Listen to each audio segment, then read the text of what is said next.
Hi guys, so time check, it's 9:49 a.m. and we're here at Taoyuan Airport and nakapag-withdraw na kami ng cash and we're just waiting for the driver to arrive. And if napapanood nyo pala tong vlog na to guys, please congratulate me. It means nakapag-film ako ng maayos, nakapag-edit at nakapag-upload. Kasi mayroon akong several attempts na mag-vlog. Nung December US vlog, tinry ko siya i-edit but hindi ako satisfied kasi sobrang boring niya nung tinry ko ipagdikit-dikit. Yung Hong Kong vlog naman nung March, halo-halo yung mga footage. May verticals, may horizontals, and kulang-kulang. So ang hirap niya i-edit. Mas mura.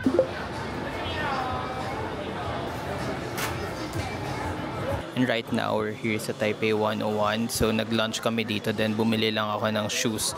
Then, si Keanu bumili ng clothes sa GU. We decided na mag-coffee na lang muna para makapagpahinga kami. So, it's currently 2:03 p.m. and maybe around 3 p.m.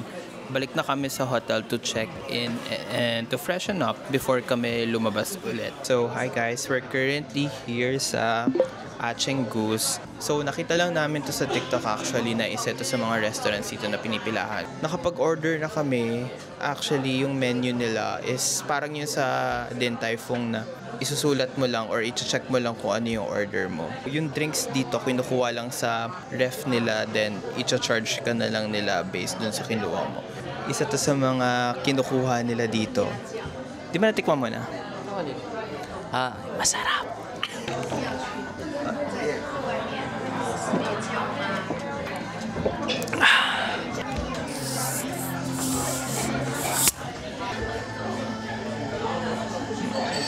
Para siyang Sprite na hapon. Para siyang yung yung binabaon. Ano yung binabaon? Yung nasa packet. Lasa siyang zesto na soda.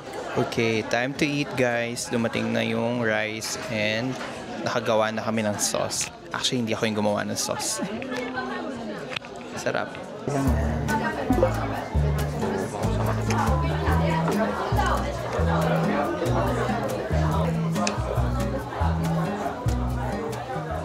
Okay, dumating na yung seafood roll, guys. Parang okonomiyaki.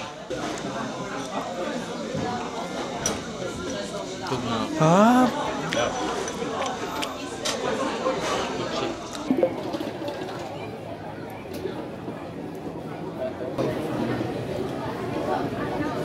Hi guys, good morning. It's day 2 here in Taiwan and it's currently 7:21 a.m. Very chill day lang today. Dapat today kami pupunta ng Jufen Old Street. But we realized na medyo pagod pa rin kami from yesterday kasi super dami na namin ginawa kahapon. Tapos kahapon lang din kami dumating. So right now, si Keanu pumunta siya sa Ximending area para bumili ng breakfast namin. I think yung bibili niya ata is Xiaolongbao. Nagna-Netflix lang ako dito guys while waiting for him. Then after that, pagdating niya dito, kakain lang kami. Then magpe-prep na. Then magsa-start na kami umikot kasi ang alam ko ang plan niya today is tignan yung shoes na gusto niyang bilhin. And then siguro bibili na rin kami ng mga konting pasalubong para tapos na isipin yun. Mamayang gabi, and if may space pa sa tiyan namin, tatry namin mag BHC chicken. Kasi yun talaga yung nire-request ko sa kanya bago kami pumunta dito kasi first time ko matry yun sa Hong Kong. And super sarap as in. So, gusto ko siya at least matry ulit. Hi guys, currently nandito kami sa Family Mart to eat. May Michelin star sila, so tatry talaga namin siya. So ito yung in-order namin. Anong tawag dito ba? Braised pork something na rice. Tapos ito, parang braised pork din pero naka-bun. Ayan. Ayaw mag-focus. Basta yun. Tapos ito bun siya na braised pork. Yeah. So yeah, let's eat. Sarap.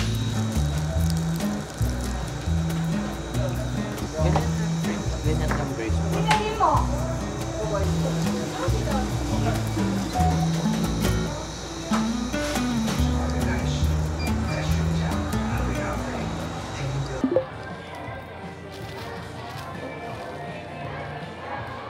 So hi guys, we're currently here at Cafe Kitsune. nag-decide kami mag-coffee kasi medyo napapagod na kami. So I got iced latte. Si Bebe, ano mo, iced mochaccino yung ininom niya. More on as a sweeter side yung iced mochaccino.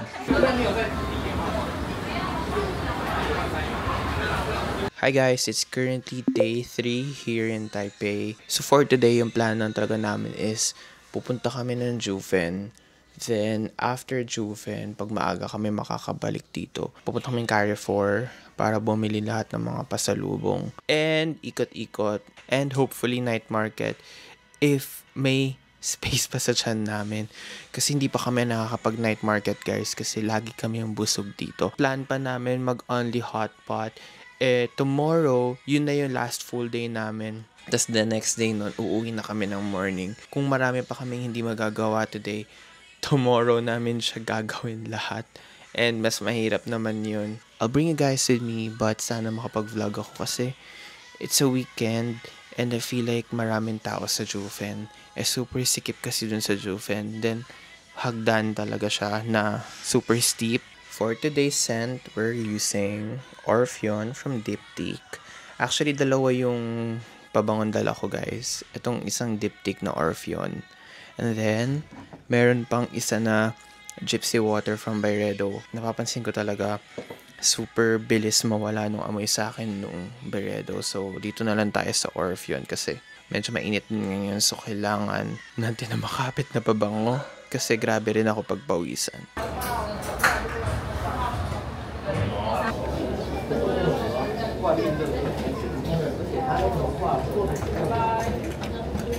So hi guys, it's currently 6:41 PM and hindi na ako masyado nakapag-vlog sa Juven Old Street. Super daming tao, super sikip, ang hirap kumilos and di kami masyado nagtagal.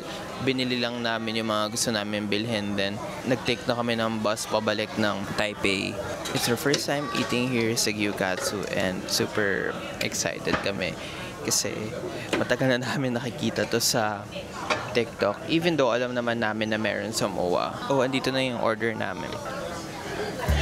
Thank you.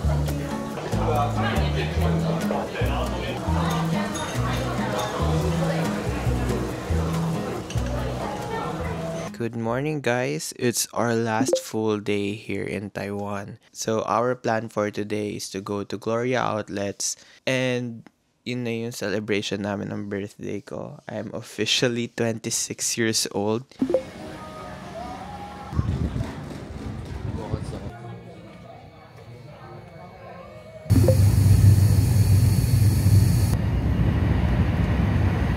Life update guys, we're back na dito sa hotel. Galing kaming Carrefour and bawal pala mag-vlog doon so hindi na ako nakapag-vlog. But basically nag-grocery lang kami ng mga pampasalubong, mga nougat, mga mochi and other stuff. Tip ko pala, if pupunta kayo sa Carrefour or mapumunta kayo ng Taiwan, make sure na bumili na kayo ng mga, alam niyo yung mga shopping bag, ito binili lang siya ni Keanu. Or magdala kayo ng mga eco bag nyo para hindi na kayo bibili ng plastic dito kasi medyo mahal yung plastic nila, around 10 pesos. Medyo malaking bagay din yung 10 pesos, no? Si Keanu pumunta lang siya sa Cosmed. And ako, nagsistart na ako mag-pack para wala na ako masyadong iisipin. Maaga din kasi yung flight namin tomorrow. Baka umalis na kami dito ng 5 or 6 a.m.